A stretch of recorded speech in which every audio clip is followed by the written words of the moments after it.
Hello, welcome back to Coach Connected. Today I'm joined for the third time by Coach Dumas. Welcome back to the show, Coach. Nice to be here. Today we have a topic and a topic of interest for me personally, and I love talking about this particular thing to do with offense. Coach Murray is one of the few that I know that does run the run and shoot principles in the passing game in the UK. And so he's offered to come back on and talk about aspects of his pass game that he runs at the Olympians, which is purely based off the run and shoot. So thanks for coming on, Coach. As always, I love to get you on here and talk football. You're one of those guys that is always open to coming on and sharing your stuff. And I know I'm always thankful for guys like that who will always come forward and pay it forward. So, an absolute pleasure, Coach. Without further ado, we will get into our presentation. So, welcome, Coach. If you would like to talk about what you are going to be doing your thing on today, it'd be great. Yeah, we're going to talk about one of the plays in run and shoot that we fit in. It's the hitch. It's our base play. It's something that we've always tried to teach first within our system. Because it has that easiness to it. Yep. You know, everybody understands hitch. Everybody can run hitch. Difference is obviously with run and shoot is how you put it in and the reads that come with it. So that's my thing today. I was going to bring you into the world of run and shoot and some of the reads that we do. Cool. For those that are watching, are obviously enthusiasts of the run and shoot like myself. You do literally run the run and shoot pass game at the Olympians, nut and bolt, but not obviously not verbiage wise. I do remember you saying that you've got your own verbiage, but you literally do run. You do run the run and shoot. Well, when I was the offensive coordinator, yes, we did. This year, I'm teaching the run and shoot system to the team. Yeah. And we hope to do that again this year. Yeah. Yeah.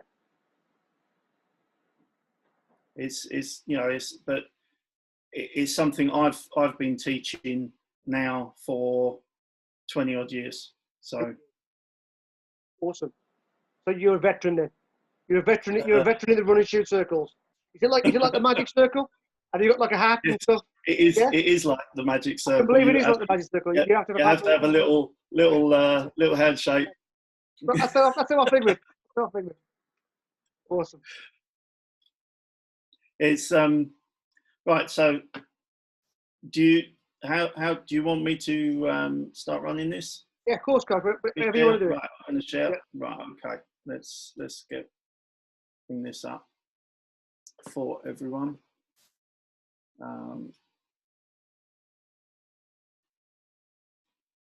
Created a little slideshow for everybody, so we'll start. So welcome everybody. So the run and shoot, as you can see, it's a system. It's been around a long time. It was the forerunner for most spread offenses, if not all.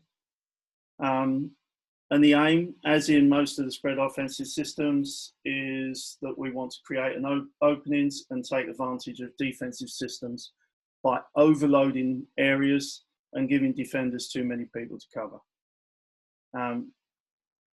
What we're going to look at is our base of our system that we use in the run and shoot and the reads that we use. So tonight we're going to discuss the hitch play, and it's part of our three-step game, and it is part of the three-step game of run and shoot football. And it's the first play that we usually install. But first, we like to set the parameters and our needs from this. And what we want to create a vertical and horizontal stretch. We desire to have flexible reads within this. We want to put defenders on islands and put them under stress. And we want to be able to get the ball out of the QB's hands fairly quickly, i.e. the usual three-step game formula. We like the use of 2x2 to make defenses use a balanced approach with us. We also like to mix our personal packages to create best outcomes. And last of all, we like to use the fullback within our package to cause stress in the undercoverage. So first off, we teach our alignments. These are usually mirrored. We like our wide receivers to be around 14 to 16 yards from the tackle or from the ball. It depends on how we're setting things up for that year, but it's around 14 to 16 yards. Takes you around the numbers. Yeah. You know, for most people. So if, you know, just so that everybody understands what we're working at. Our slots are usually 1 to 3 yards off the tackle, off the offensive tackle. That's mirrored both sides. This moves in and out depending on what place we're in, but it's usually 1 to 3. If we're in the gun, our QB has his heels on the 4 yards from the football. So it's not too far away. We can get a nice clean. Does your running back always default to the right?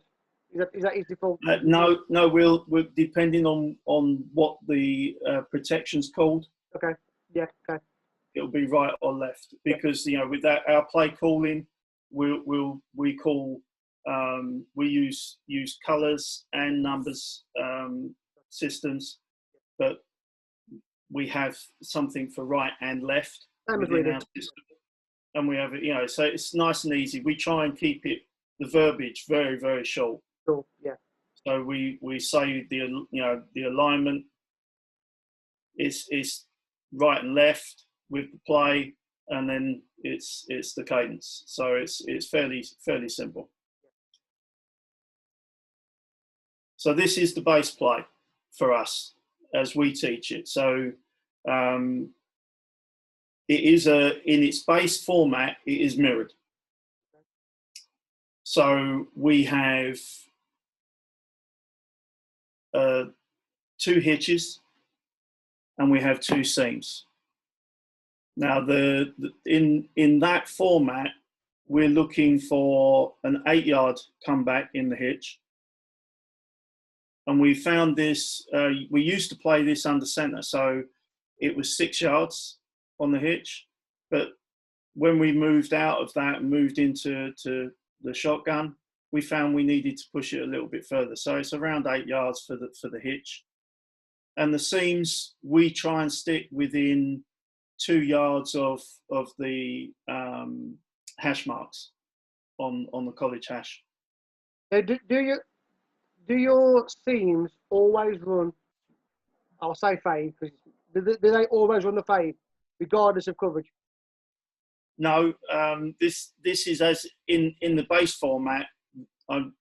I mean, the reason to put this up is just to show really how that. I'm getting ahead of myself. Okay, I'll shoot up. Yeah, this is the global view. This is what you have. Yes. What we tend to do is we have the side of the play that's called. Right. They get the reads. The back side is fixed. Okay. So one side you will get this. Yes. And he will run straight through on the go, and you will have the hitch. Yes. On the opposite side. They read the coverage, they find the holes, and we utilise a different way of dealing with it. So when we're teaching this system, we like to teach it against 6 coverages. We have found that we can fit most coverages into those 6 categories. So, from all the years I've been around, and there's around 12 coverages, different coverages out there. But in one format or another, they fit in within 6 categories. And we tend to we've taken 6 that we like and that we have seen over the years, and then we fit everything else into those categories. Do you think that we see 12 in this country, Coach?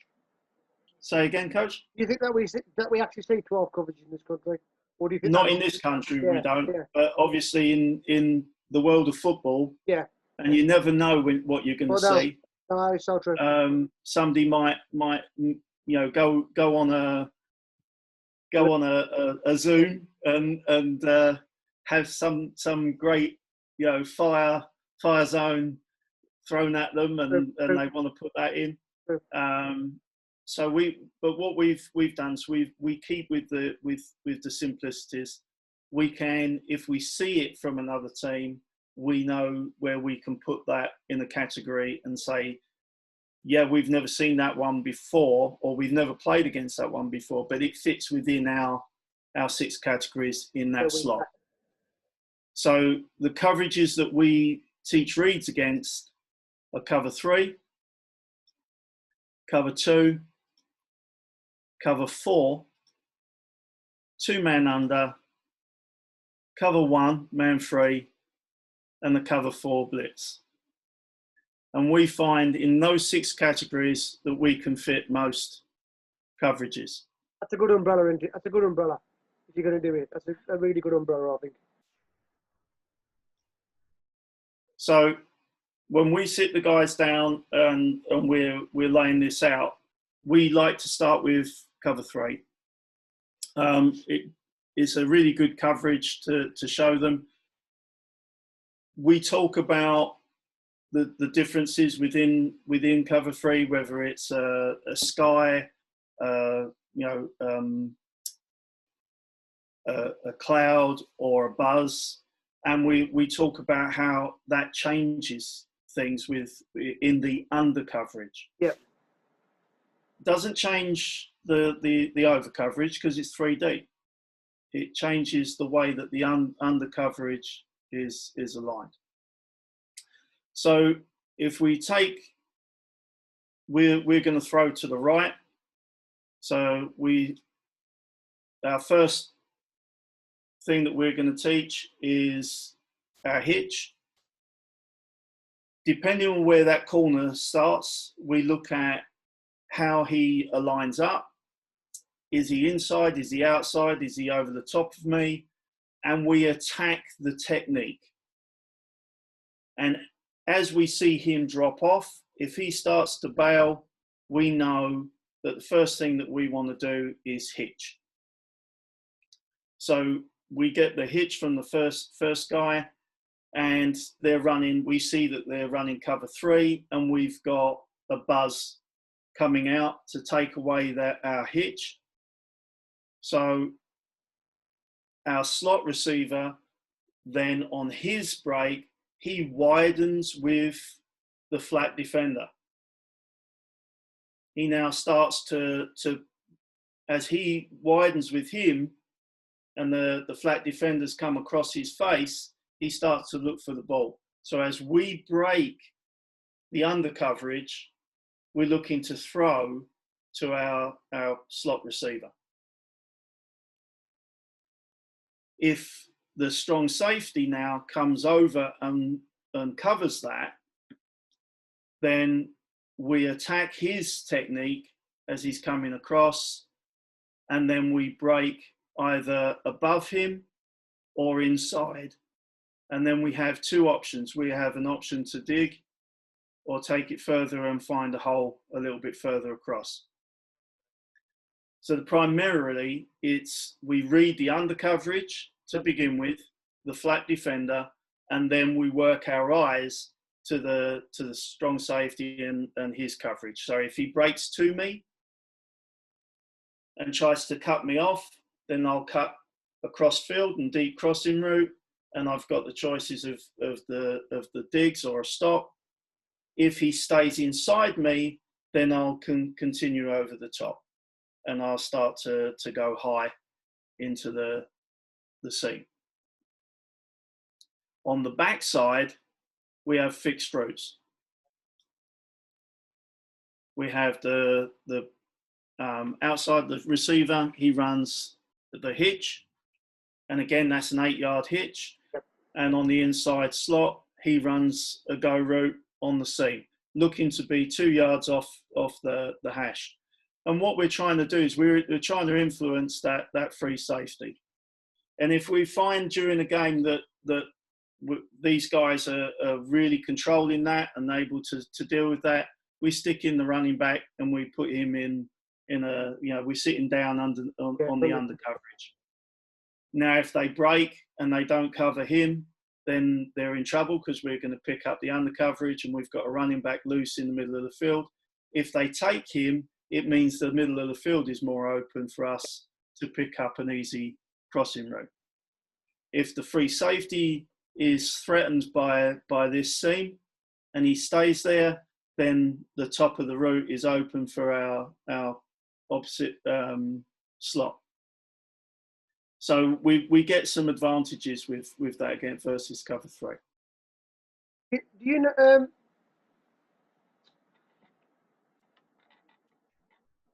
Who called the 14? And I'm assuming that if you call 15, that this is flipped over, so that the left side will be running the.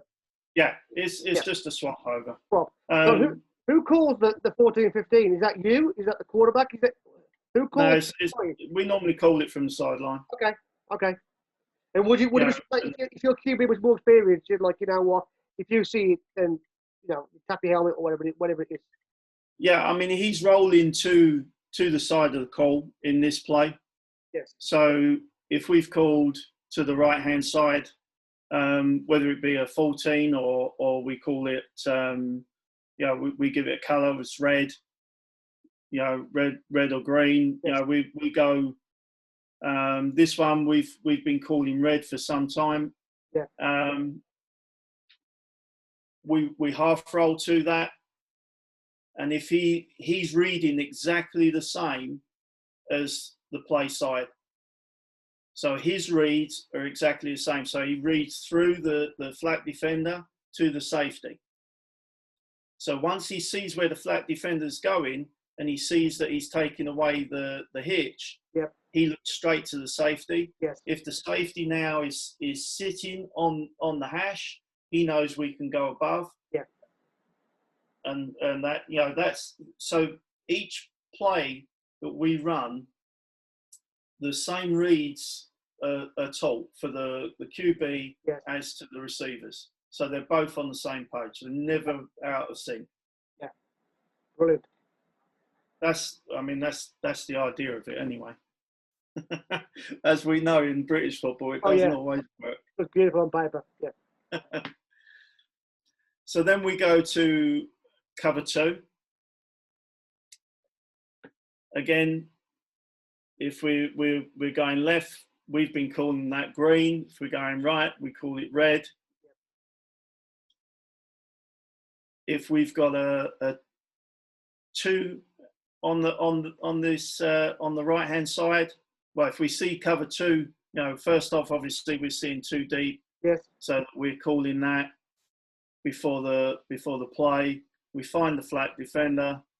In this case, obviously in cover 2, that's usually the corner. So then we attack his outside cheek. Once he settles, then we find the quickest route around him, whether it be right or left, it doesn't matter to us. As long as we get around him, get back over the top, and then we get vertical and attack the towards the sideline. What we try not to do, we don't want our players getting too close to the sideline. We've started out around 9 yards off the sideline. We want them to get no closer than around 7.5, 6 yards. So what we do is we say to them, check where the numbers are, and you can slide out and just be on the bottom of the numbers. That gives them 7 yards to the sideline to fade to if we want to throw the ball out towards the sideline. And you want to stack that defender as soon as possible, right? Your whole thing is stack that defender as soon as possible. Yeah. I mean, that's it. Usually, I think from what I've seen of recent, most teams, their corners are around 6 yards, and they make 2 steps in there to get to their seam. You know, that's 5 steps for us. Yep. We set him and then we're gone. And then with our slot will attack the inside or the outside linebacker on his outside. He's looking to get up on the hash, and we're going to attack him and force him to stay inside of us. And then we read as we get level with him, and in the same way as Coach Gonzalez was talking about the other day. Yep. When we're even, we're leaving. Yep. So once we've got even with the under coverage, we start to leave. We're now looking at the strong safety and where he's going. Now in cover 2, we know they've got half field to deal with. But if you've got 2 verticals coming and there's nothing in the middle of the field, you're going to take the 2 verticals. So we know that we put them on a bind, because if they stay above the seam, then the corner is open. If they drop to the corner, the seam's open. So we force them to make the choice and move up. And if the strong safety gets himself centered, then we break across to the post. So our read is quite simple. But as soon as we've broken the first level, he's looking for the ball.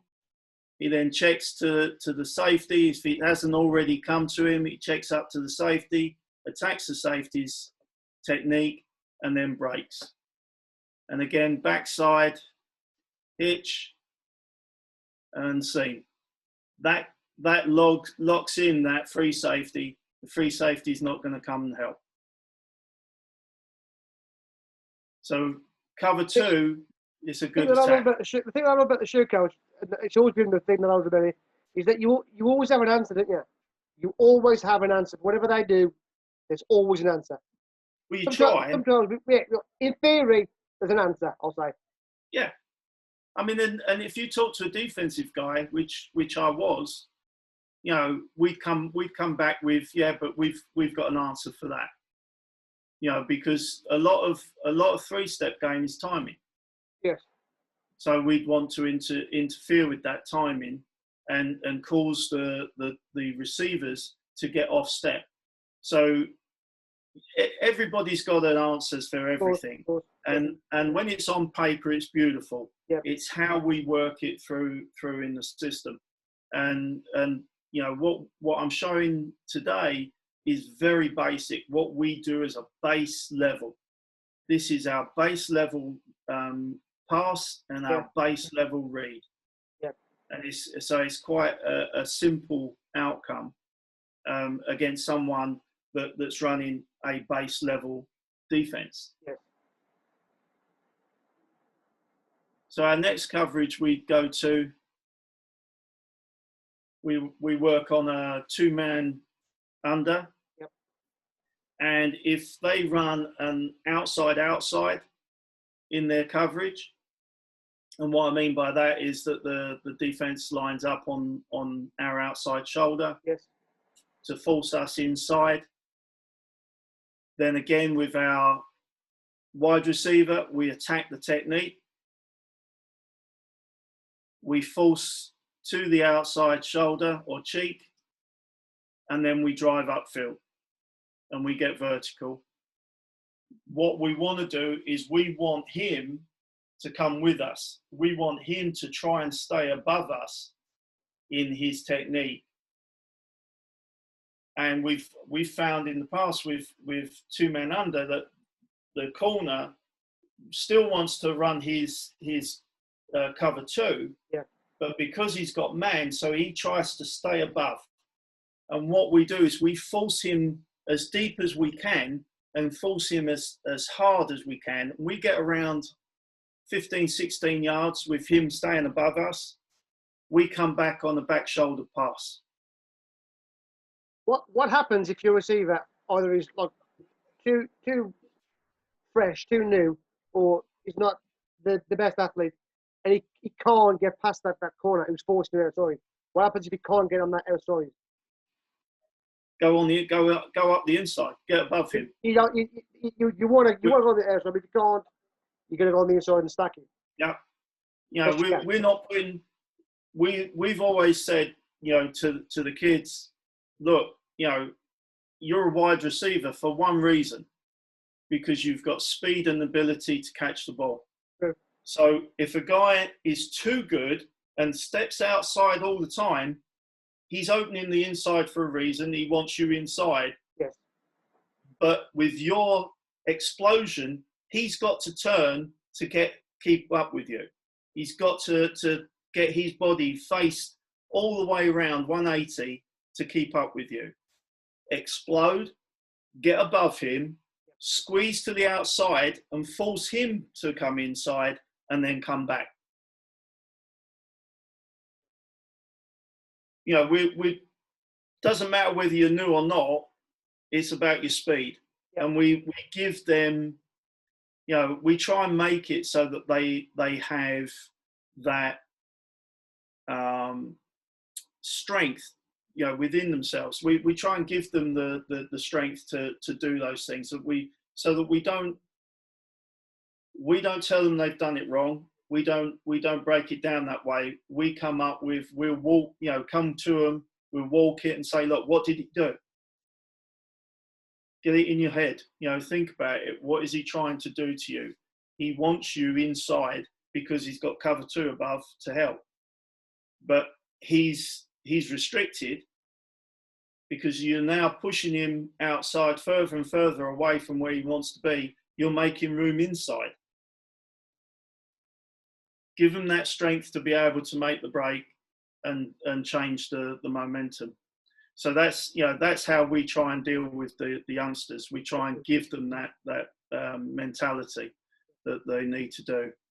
Now against on the slot, we attack that technique and we widen through that technique. Again, if he keeps widening, that's fine with us. And if he wants to stay with us uphill, he's outside. What's an easier throw for the QB? Through the defender or in front? Yeah, in front, yeah. So we're in a good position. For us, we're happy with that. But at the tops of the stem, if the safety is continuing to come up, because as we've done before, as soon as we are even with the under coverage, we start reading where the safety is. Yep. And then we'll break. But we're pushing that defender outside and away from where we want to go. So if he's lining up outside, he's doing us a favour because he's opening up the inside for us.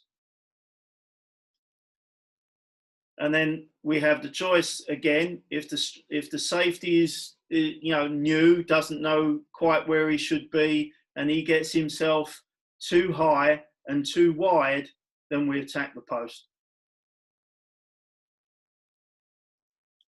So the reads in themselves are not difficult. They're not out there. They're not wild. We're just taking advantage of what defense gives us, basically,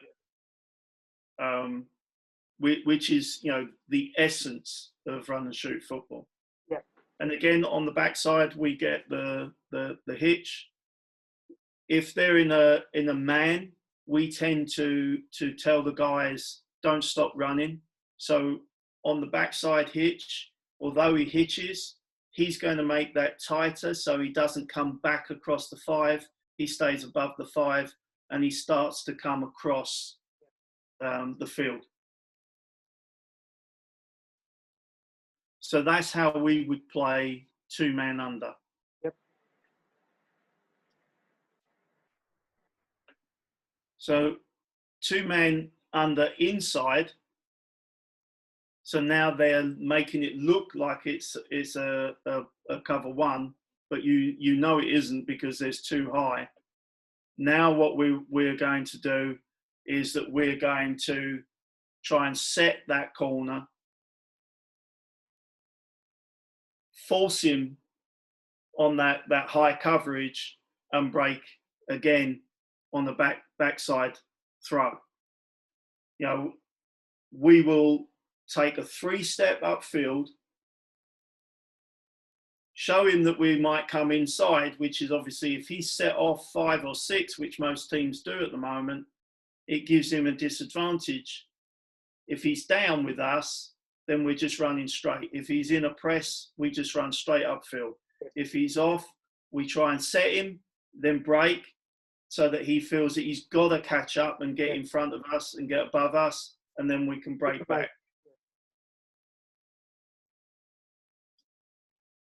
And then with the inside receiver, we attack that technique. We tack inside and then break. So we want to set him again. We want to make him feel as though we're going to run a mesh type style play, a shallow cross. Yep. So we set him and then break on that seam and head upfield. And then we're reading again the strong safety. And if the strong safety stays above, we break inside. If the strong safety drops out because of the wide receivers getting high, then we've got the post. There's nothing secretive about that one, is there, Coach? Right? No. I'm not saying anything. I'm not saying anything about 14-15. Hey. And these and all of this is our base rate. Yeah. I do have some questions. Bro. I'm going to let you finish off your coverage, but I do have a couple of questions. Okay. I'll let you go. I started off too early last time and I shot myself in the foot, so I'm going to let you get through it first. Then I'll ask questions. So I don't look as stupid as I did the first time. You know, live and learn, Coach. Okay. Well, again, backside, whether it's left or right, they're playing, and against any type of man under, it's we work it versus our 2 reads, but on the hitch side of it, we will run it against like a cover 1, so we keep moving. So then we come to cover 4, and a lot of the players say, well, why cover 4? Not seen cover 4 very often.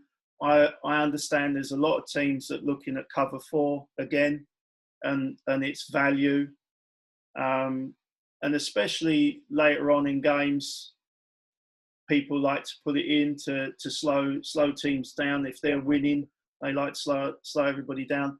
But with cover 4 in its base format, in open field, if you know you've got attacking offense, now you can keep them all in front of you. And it's a good defense for doing that. The only thing with that is that the linebackers need to get wider because it's a 3 under, or you have to run some format of fire zone with your ends to have a 4 under or a 5 under. And then once you start doing that, you're not attacking the offense and you're giving the offense opportunities to do other things. So cover 4 as a base with 3 under. We get a read from that, obviously, because say corners tend to be 8 yards off, getting ready to bail. Linebackers tend to set themselves up on the outside shoulder of the slot so they can get to the flat quickly. And so we have a simple read for that and work it through that way. Now, cover 4, we deal with, in our reads, the same as we would with cover 2. So we're asking our wide receiver to widen to where the corner would have been and attack that same position and then break back in the hitch. If this guy makes a mistake and comes underneath him, then we'll throw that hitch on the elongated side of it.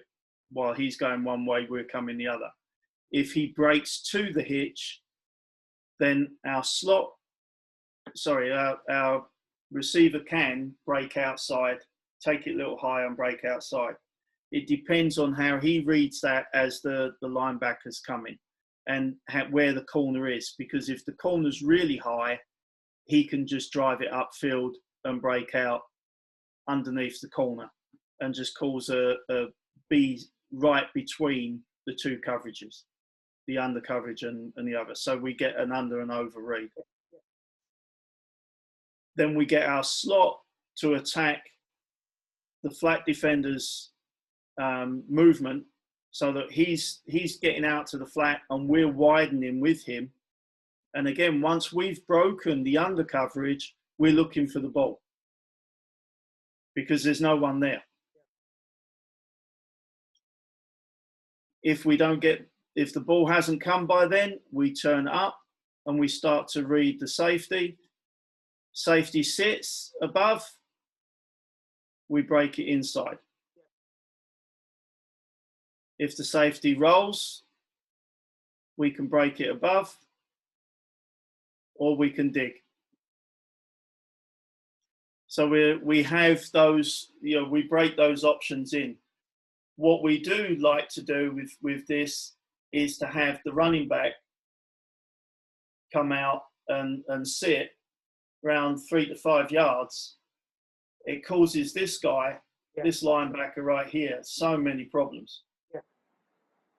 Because he doesn't know whether he should be running out there or staying in here. And then this linebacker's got to come over, and that just opens all this up inside. So again, backside, same deal. Hitch and seam.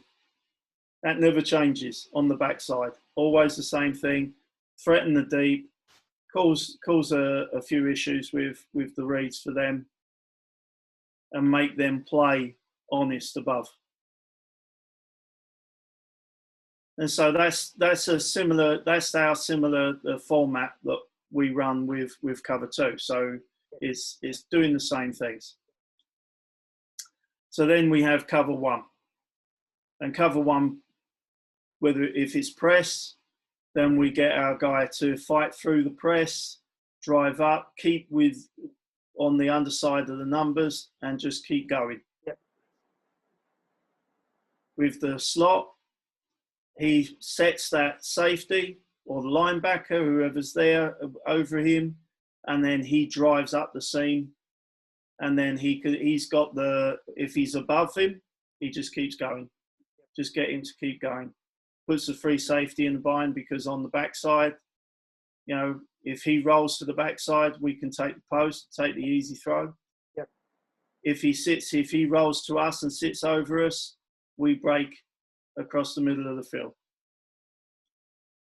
And on the backside, we run again the hitch, but now we're elongated because we're not stopping. We're coming back towards the center of the field, and we've got the seam. So if the free safety rolls to our play side, then we've got the backside seam. And what we've been doing for a long time now is teaching our cubes we work on the front side a lot. So we get them into throwing the front side. And then once we feel really comfortable that he does all that, then we tell him to look at the backside, because they've been seeing the same old thing happening all the time, and that doesn't get thrown to. And then all of a sudden they're not covering that. Yeah. And we get some good stuff out of that. And then we teach the read against the full out blitz, the house blitz. We see that there's nobody above, so it's a 0. Then we're saying to our corner to just beat him any way he can, get up above him and get out of there. Fade, go, whatever he can make work, just get out there and get high. Yep. With our inside, what we want to do is we want him to take a 3-step slant and get above the blitz. And if he does, if he can't get inside, but he's got above the safety or the linebacker, then just keep going. But if that strong safety was showing the blips on display, he would just keep going vertical. Yeah. Yeah. And then on backside, it's the only change that we get. If we've got a press coverage, everybody's going. You've got to go, ain't you? On press, you've got to go. And if we have a cover 4 blitz, then we're looking to get a double from our front side. We try and run the double slant. Okay. And then from the back side, we take a slant and a go. But that actually is a little bit different to the rest of it, yeah. And what they're looking at, obviously we're looking at where's the corner placing himself? Is he 8 yards plus? Yeah, right. We got too high. We got too high corners. We're looking at 4. What those linebackers doing? They're not even covering us. They're down. We want quick ball. So as soon as these guys leave, they're checking the nearest backer. If they're leaving, they're replacing with that slant. It's really a very, very simplistic part of our system, but this is what we teach. These are the first things that we teach within this. And then, oh, what's happened there? It's gone. Didn't add.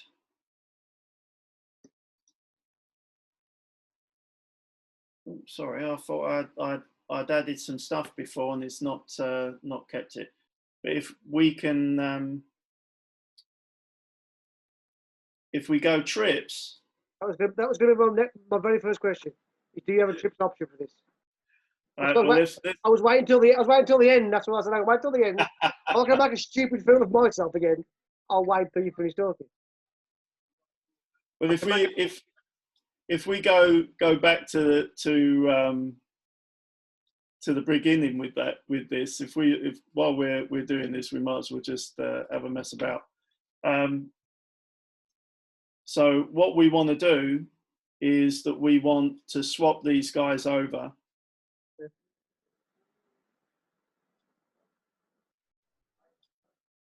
And what we're going to create is some picks. And what we do with this guy.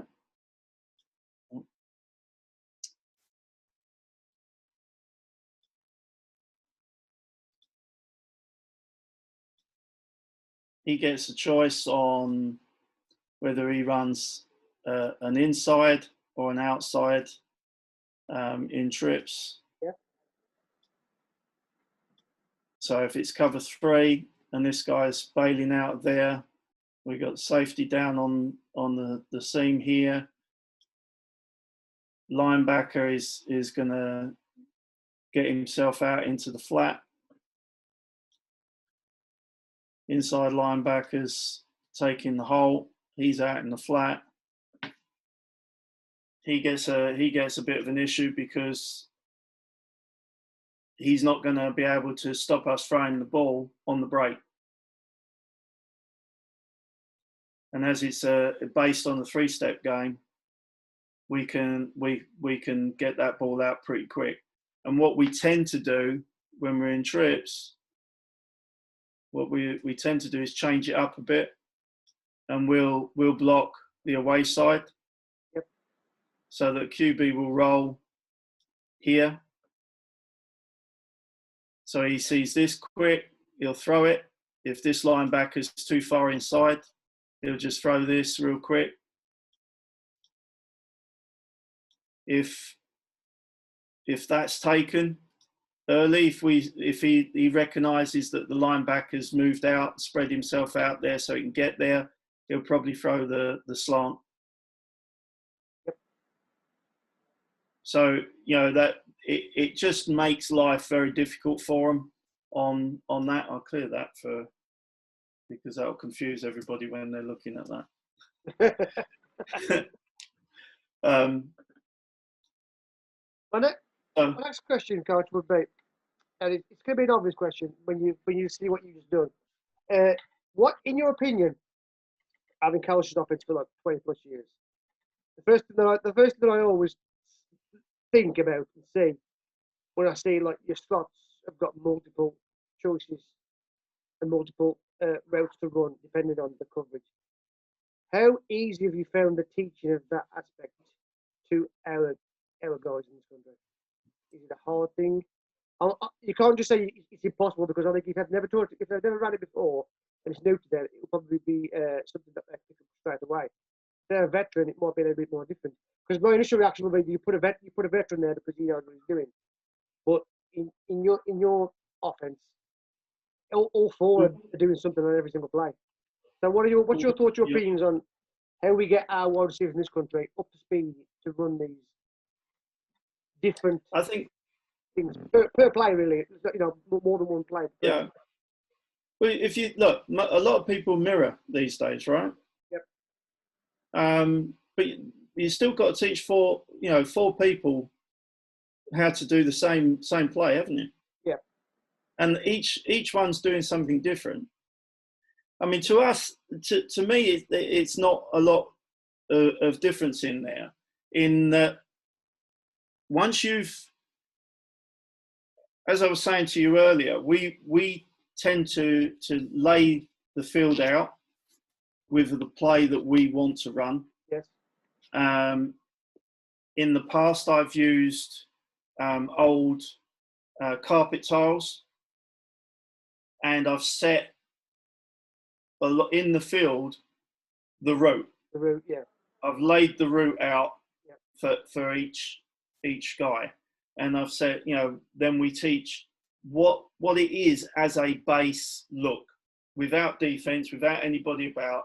Yep. This is the base route. So in this, for instance, you've got the seam, you've got a seam, and you've got the hitch. Yep.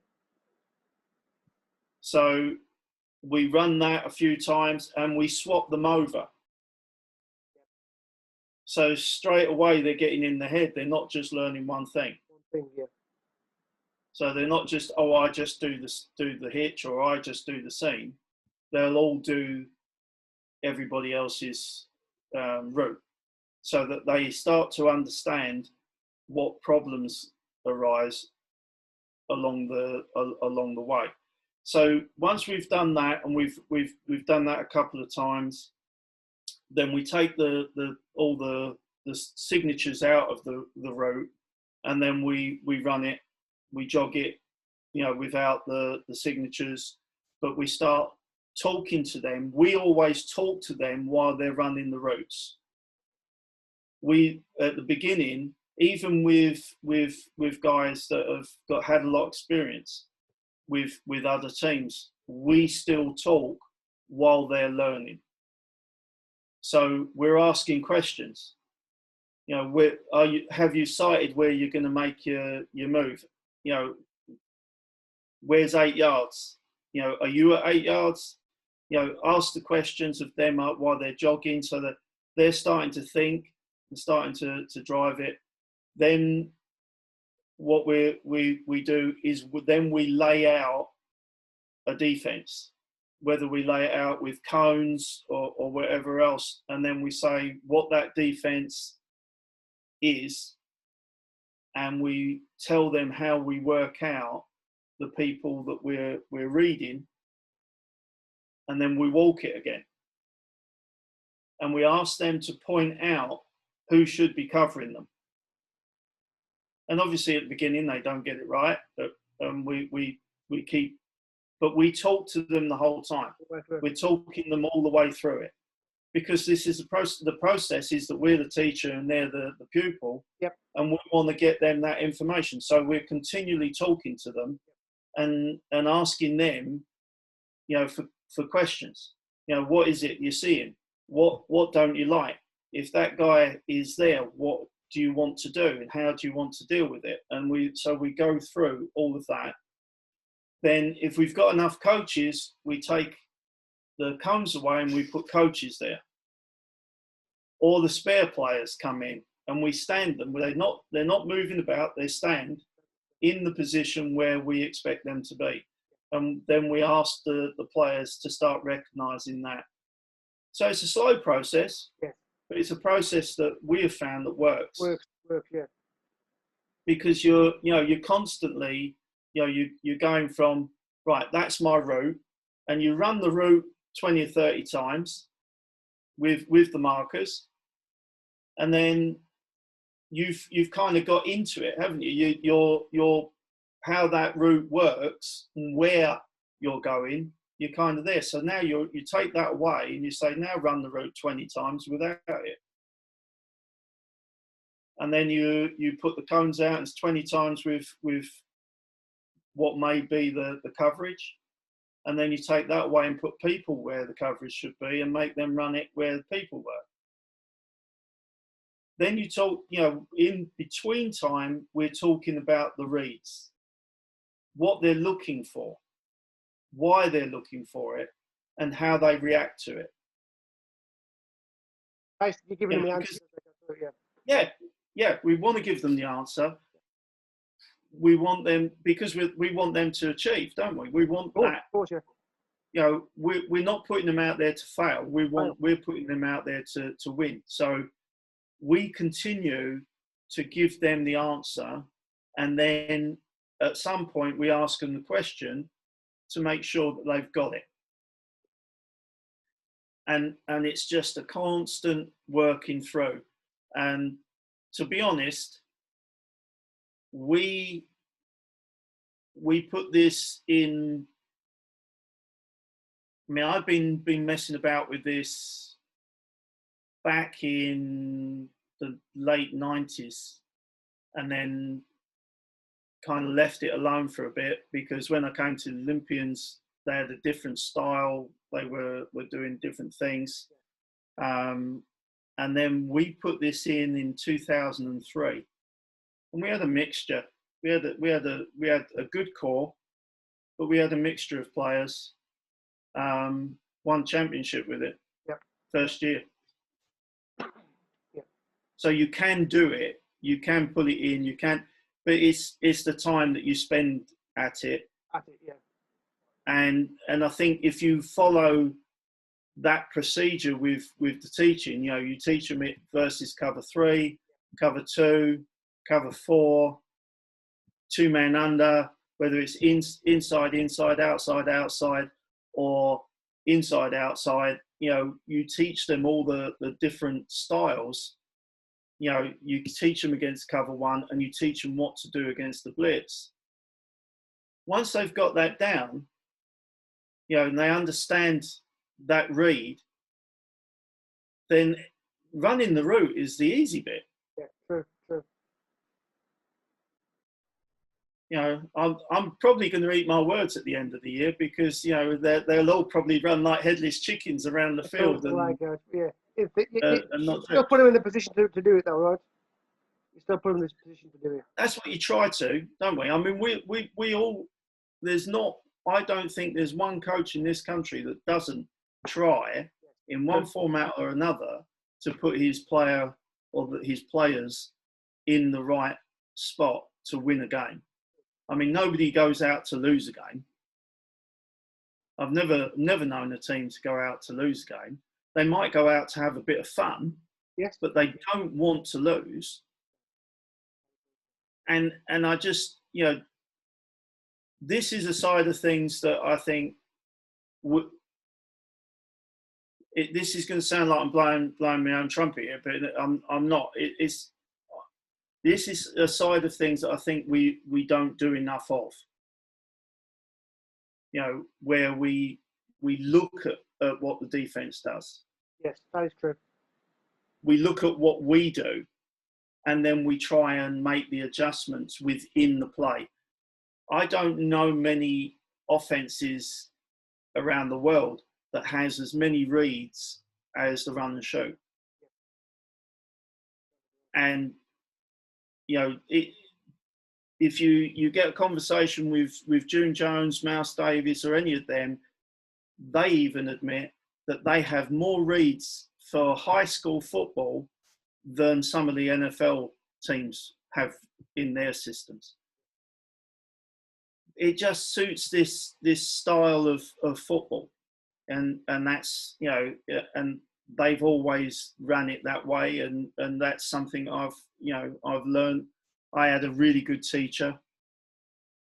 As I said to you before, Al Black was my teacher. Yep. And he'd been running it for good, you know, since I mean, at the same sort of time as Mouse started running it, Al Black was running it. So I've been very fortunate, but I just think we as a core group of coaches, we need to develop our skills on defense. You know, we need to know what a defense does and why they do it. And we've got to understand our own plays and why we would run those plays. And is it the thing that we should be blind to what the others are doing and just run the play because that's the play? We need the reads. We need to understand what people do and why they do it. And I just think that's something that is missing, or has been missing. I know a lot of coaches now are starting to develop that and work that, but it has been missing. Do you you know when you install your players, coach? Because a lot of us are literally on like a 1 player week rollout. Is this something that you would roll out in 1 week, or would you like keep at it until you were happy and then move on to the next concept? We try and do 2 to 3 plays a week. Mm. Okay. Age going off. Yeah. Yeah, but look, think of it, right? Look, this is basic, right? And what we do is I put the plays that I want to start with. So if it's 2 plus 2, we stick with 2 plus 2. We don't go 2 plus 2 and then trips and then 2 plus 2 or quads. We stick with the 2 plus 2. So we'll teach this. So they've got this. They get to run a little bit of that. They get that in. Okay, guys, right. So this is the play, the next play out of 2 plus 2, streak. So now you get the streak. Next play, switch. But streak is in switch. Yeah. And guess what? In Hitch, we've got seams. Yeah. In streak, we've got seams. Yep. In switch, yeah. In switch, we've got seams. Yeah. So what are they learning? So they learn, you know, and once we get the base reads in, and we've broken down that base read. So if your guy does this, you do that. You know, if you're like Coach Gonzalez was saying, if he's outside me, I'm inside. If he's inside me, I'm outside. If he's over the top, I stop. It's a basic read. Yeah. And we get that in fairly quickly, and that doesn't change for everybody. It's the same. So the QB's now also looking at that. So he's seeing people run downfield, and he sees the safety sits over the top. He expects the receiver to stop. If the safety is outside, he expects skinny. If he's inside, he expects, you know, him to go out. Yep.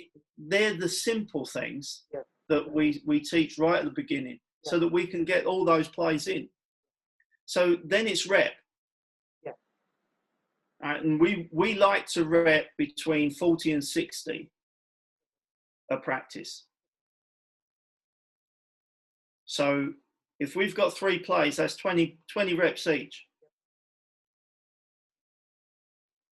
And what we say to the players, look, we're filming. Let's ask questions afterwards when we watch the film. Get the job done, run the route, and what we're expecting of you is to try and work out, you know, get your route. We're going to be down there with you. We're going to be shouting at you, stay in line, get over there, do, you know, you're supposed to be hitching now.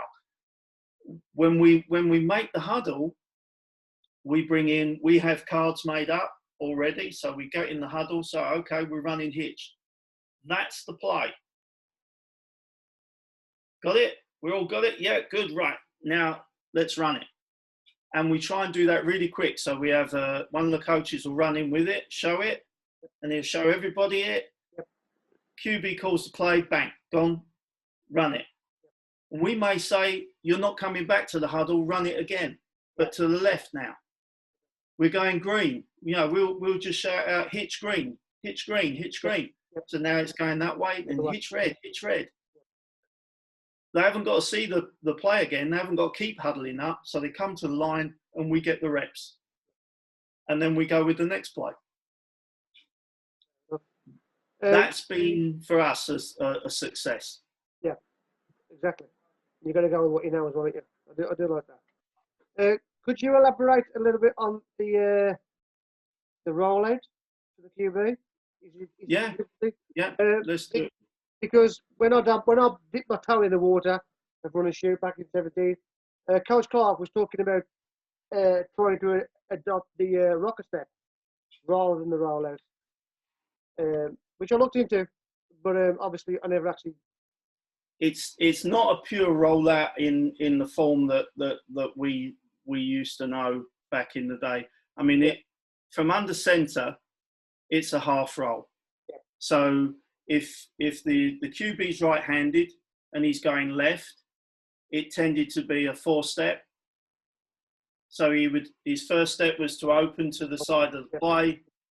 Second would take him up, take him deep. Third, he'd start coming round. Fourth step, he'd start to set, and fifth step, he'd be thrown. And if he was going the opposite way, again, first step opens him up. Second step, third step, and on fourth step, he would be throwing the ball. So on average, he would be dropping around 4.5 to 5 yards, and he would be rolling himself out towards the B gap. And that's where he would end up throwing the ball around that area. He sets himself. He doesn't throw on the roll, right? No, we used to throw on the roll. Okay. We used to actually, once he started to make the move, he'd check the coverage as he was rolling, and he would throw the ball on that full step to the right side, and he would throw the ball on the fifth step to the left side. Because it's quicker. You just get such a lot of quick ball. Harder for British QBs to do because it's amount of practice that you need. So we looked at, it was in the 90s, we started looking at shotgun and pistol. And we started looking at how easier it is for the QB to get himself in the right position. And what we teach is you step. So if you're going left and you're right-handed, it's going to be a 1, 2, 3 set. Okay, so now, but he takes an angle towards the B gap, and he just 1, 2, 3, running back's down in protection, and he's now ready to throw. If we've got the hitch running, he catches the ball, and on his third step, that's got to go. It's got to go then, because we know in the snap, as soon as the ball's caught by the QB, that receiver has already gone 4 yards. So he needs now to be snappy. 1, 2, 3, get the ball out, because he's coming back off that 8 yard now. And to stop the DB getting there, you need to be on time. So if it's to the left, we actually throw on the full step. So it's 1, 2, 3, bang, it's gone. If you're coming right, now he needs to set himself up a little bit more. So you pull him out. He actually opens up rather than stepping out. So he actually turns his body out, and he will make 3 steps, and on his 4th step coming downhill, he can let go. So it's a slightly different to the half roll that most people understand from this offense. It's that 3-step game is something else. If you can get it right, that 3-step game is something else, because most teams, even in the pros, you just can't handle how quick that is. On with people coming across, and especially against like cover 3, it all then comes down to the protections. How good we are with the protections, if we're strong enough to hold them back, or whether we're just going, "Ole," and the QB, it's all yours, brother. We've all been there, coach. Yeah. So I have got a little bit of film. Yep. So if I stop sharing that and clear that out, if I bring that up and get that prepared. Right, okay. So this is my film, and we're looking at Hawaii. Now we are looking at trips. So this play is prime because this is versus 0 high. You've got blitz coverage in here, so they're manning up, all manning up across the board, and we have a blitz coming on. You've got a linebacker there. If I bring I'll draw it. The tool's up. Where's the tool's gone? There we go. So we've got linebacker here. There's linebacker, and there's linebacker, and they're all coming. They're all showing the blitz right now. So what we have is, I was showing you in the bottom there, and the last one with trips. So what we want to do with this guy is we want to get out and attack the top. And he has a choice on that, whether he comes back on a back shoulder pass with that. And then we want to create a little problem here. So what we're going to do is we're going to get him to attack that technique and drive up and then come across into the middle of the field. And then he's going to make 3 steps with him and then break across the field. And give him gives these guys on the inside out, or if they haven't called inside out, they start to have a problem. So if we run that, the middle comes wide open. QB's thrown to the opposite side on the outside hitch. I'm going to show this from the backside here.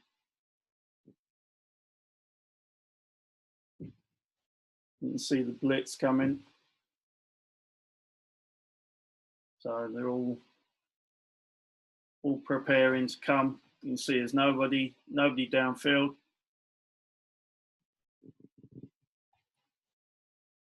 Bang.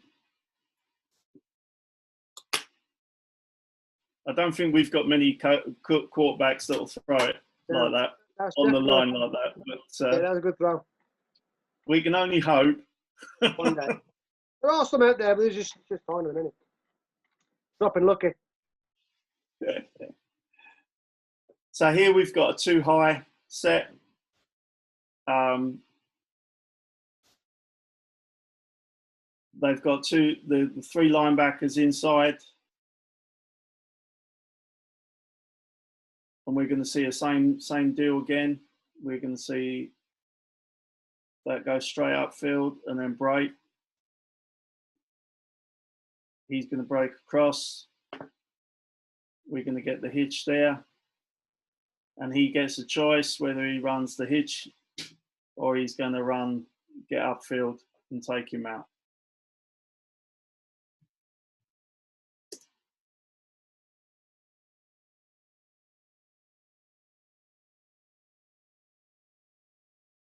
He comes in press, so he's going to push out. He's seen that the press on the other side, and he's a back shoulder pass there. So if I come back a little bit on that one, you can see that one a little bit better. We'll discuss it a bit more.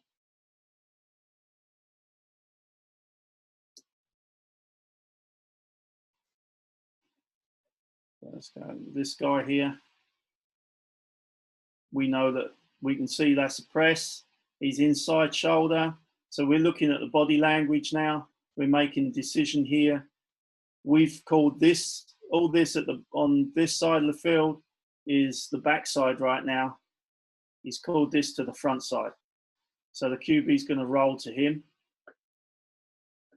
So we're looking at a cover one press from this guy. So his read right now is to force the technique, attack deep, and back shoulder throw coming. So he'll get it on the sideline. These guys are going to give, as we did before, crossing. But the QB is going to, that's where he wants to throw. I mean, this is Colt Brennan. Yeah. Colt Brennan used to choose a player, and that was it. He was throwing there, generally. He was well known for that. We run that. You can see he gets up high. He's already thrown the ball. As he starts to come back, that ball was already thrown. And that's how quick it is. How would you be affected? I mean, if I did ask the question, I wouldn't be me. But how would you think that affects us? Because I'm not sure many quarterbacks in our country can throw that ball consistently. Well, like yourself, I've been lucky to have a couple of good quarterbacks. I think I've got a couple of good quarterbacks with me at the moment that we're teaching. I think one of them at least could easily do a back shoulder throw. The thing with the back shoulder throw, if you do it right, it's only one person catching that ball. That's true. You reckon it's something that you have to rep like you would anyway. Like that throw has to be repped constantly. Want to improve QB's arm strength, but just so that they get the comfort ability of throwing that backside shot throw. But that's not. It doesn't look like a hard throw, but it's a long throw. I always think it's a long throw. As you said, I mean, it's the confidence, isn't it? It's having the confidence to do it. And the thing is, it's also it's giving them a spot. So what we tend to do is give a spot to the receiver and to the Q. If that is the read that he is going to do the back for the deep ball back shoulder throw, that we want to hit our guy around 17. What I found that I like is that I may have the fear that that's going to be a pick six, but the younger guys tentatively don't have that fear. They'll just throw it over and over again. So I think we should be, or I should be more open towards letting them throw the ball. But not, I mean, I do throw the ball a lot, but let them make those kind of throws. Just to let them do it, because they're never going to learn unless you throw that route in a game. You know what I mean? Because you might run it in practice and go, that's a fucking hard throw for them to do. It is. Look, it's a tough one. It is a tough one for British cubes. Yeah. It's not an easy one, but hey, if we don't start teaching these things, they ever going to do it? No. But is that why you predominantly start? Because I always, for some reason, I always imagine running shoot to be more 3x1 based. But is that why you're more 2x2, because it gives you a better look and maybe a better throw for your QBs? It's for me, it's an easier start with the teaching. Yeah.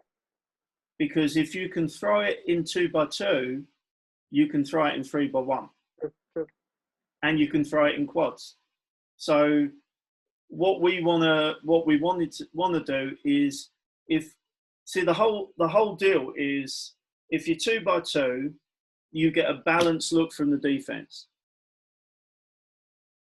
You're now working your mind against balance.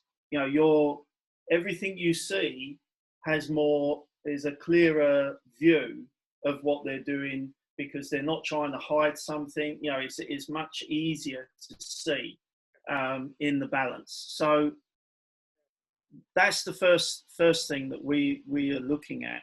Then secondly, obviously, it's easier for the receivers to you know, they feel more confident. They got a pal near them. If they make, you know, if he makes a mistake, he's got somebody else to throw to. Yeah. That sort of thing going on. So we roll that for a little while, just to get them into it, and then we do all the motions, getting people into the trips, and start working the trips packages. So for me, it's that it just helps them gain strength and confidence with the whole offense.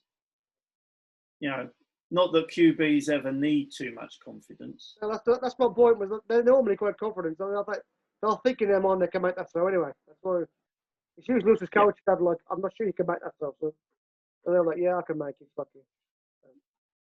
Well, that's the thing. But with this, the difficulty that we are putting in here with this system is that the QB is throwing to a guy that is actually still running, and hasn't looked back yet.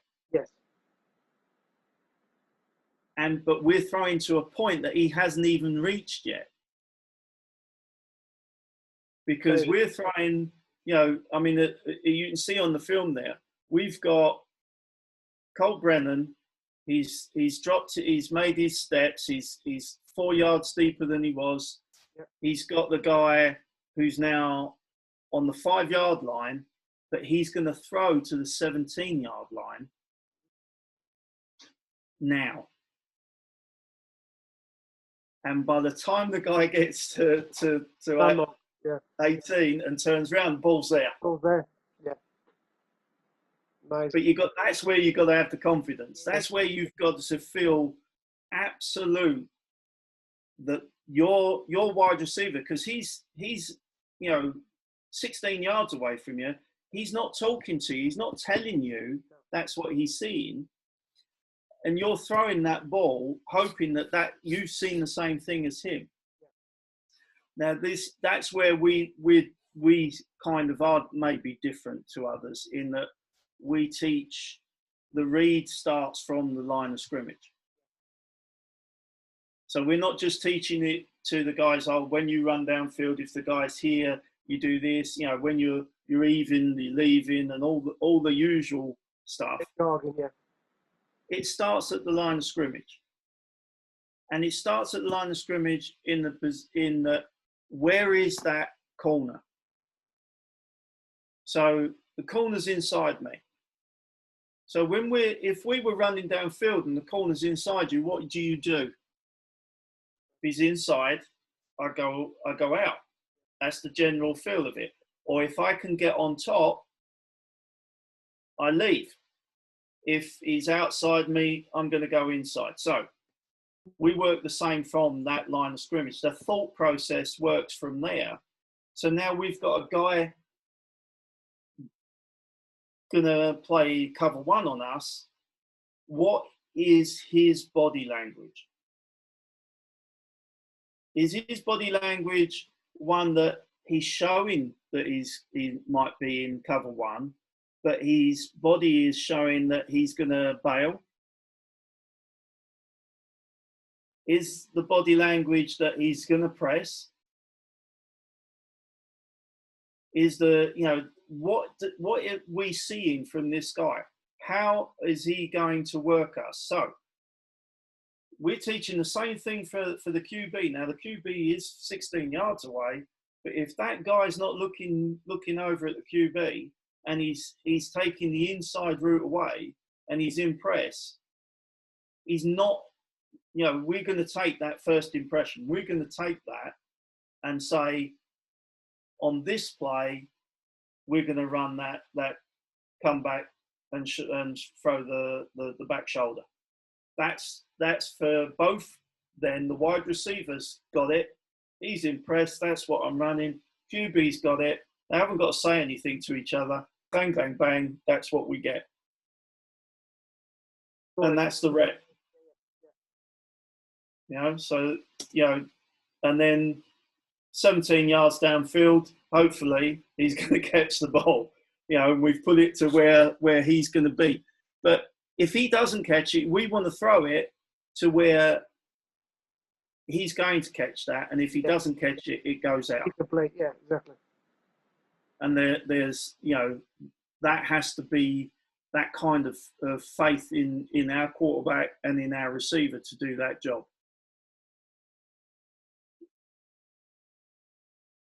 And he did a great job.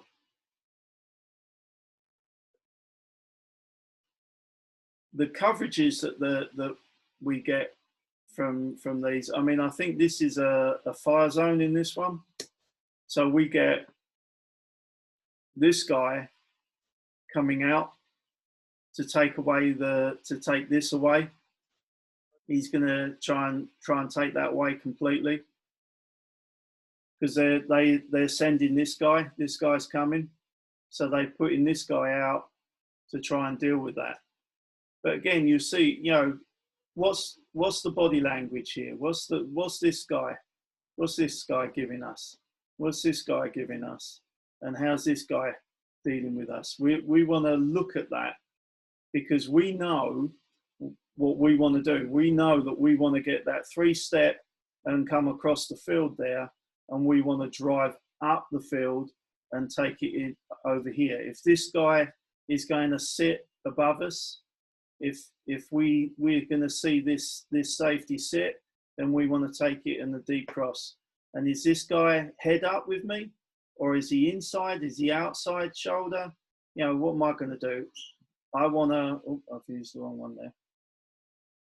I want to get upfield on him, make him make the decision, then either cut away or keep pushing him in the top. So we've seen too high. Is he flat defender? That's a big possibility that he's flat defender.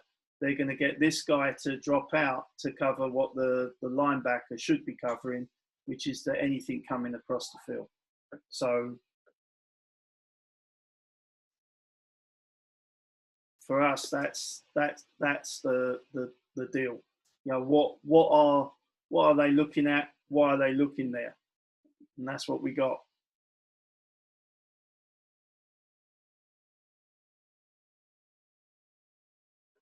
And if you notice that corner, he dropped a little bit, gave a little bit too much room, so he was able to get the ball on him. So that's what we're saying to our players. You know, take what they give you, keep with the reads, develop that, let the QB read what you're doing, see what you're doing, and then make the break. We've got one more here. To see. And again, this has all been, we see if I can put it up. We've got some out of trips.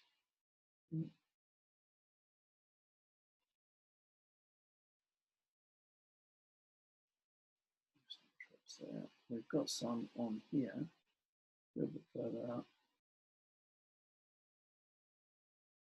And that's another nice thing, you know, you get that, we start getting the motion in, and we start seeing their, what the coverage is. Come with us. So there's a 2x2. So as soon as he's moved, he's got that guy with him. So we know that's cover one. So we haven't got we've know our breaks. We know what we're going to do now against the cover one, because we've made that in our session tonight. Yep. We know that there's a, why do they, the thing we teach the guys is we keep asking the question, why is it cover one? What's happening? You know, and you get some of them, they say, oh yeah, well they want to stay tight with us, coach. They want to work with us. Yeah, but why?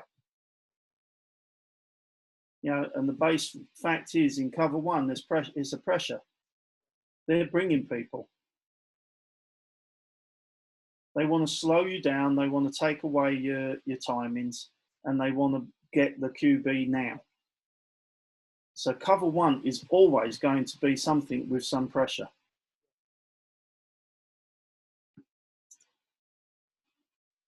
So we're coming to, he's going to look to the right-hand side here. He sees it coming up, and he throws over the top.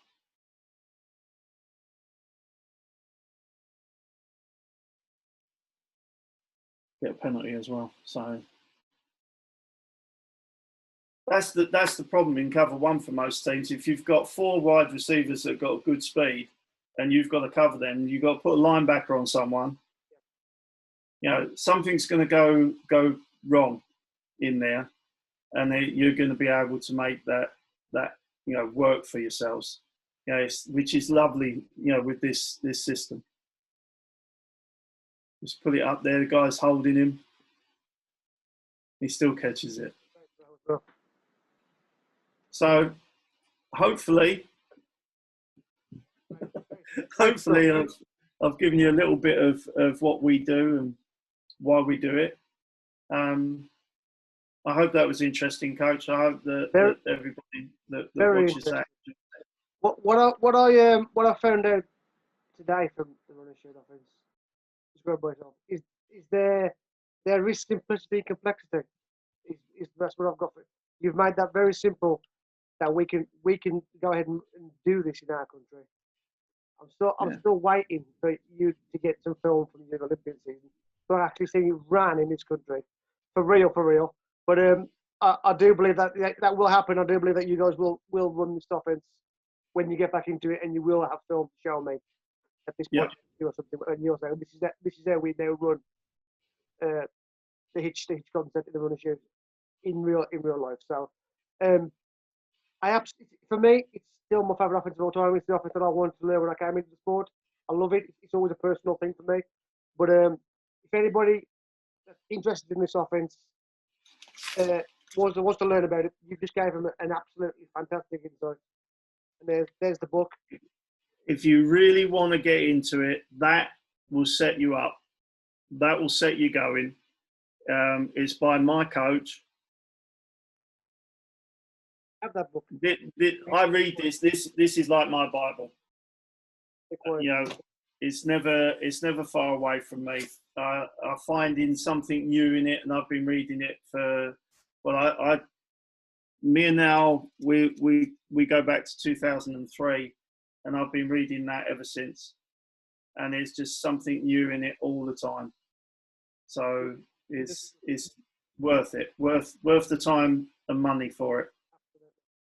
Coach, I appreciate you taking your valuable time in passing on your knowledge to us people not in any gangs. We're not gang affiliated.